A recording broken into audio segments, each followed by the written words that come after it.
In this video, I will show you how to use the aggregate node in n8n. So first, let's review fastly the documentation. For this node, you have one parameter that is aggregate. You can aggregate on a single field, so an individual field, or all item data.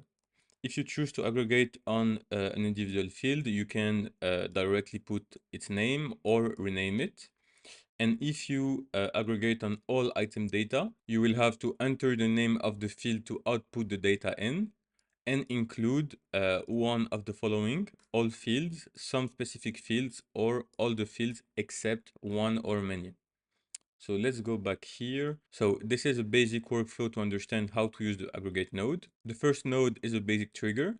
Then we'll do a search in an Airtable database.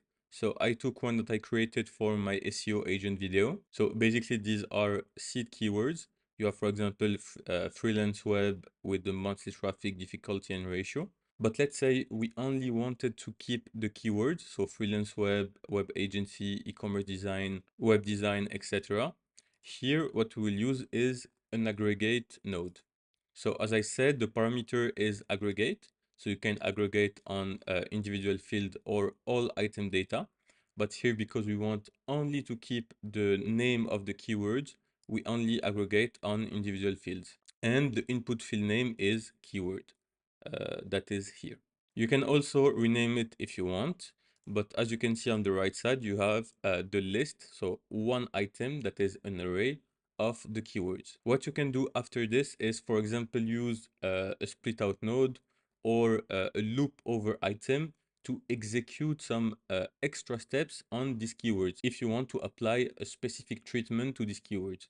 So this is where you will use mostly the aggregate function. You will also use it when, for example, you have an array, you use the split out node and you want to apply this treatment. And after this, you want to regroup all the elements in the single list like it was at the beginning. So you will use split out, the extra step, then aggregate. But instead of this, on n8n, you have also the node loop over item that could replace this split out and aggregate module if you want. So I hope this helps. Let me know in the comments if you have any question regarding this node. Thank you for watching.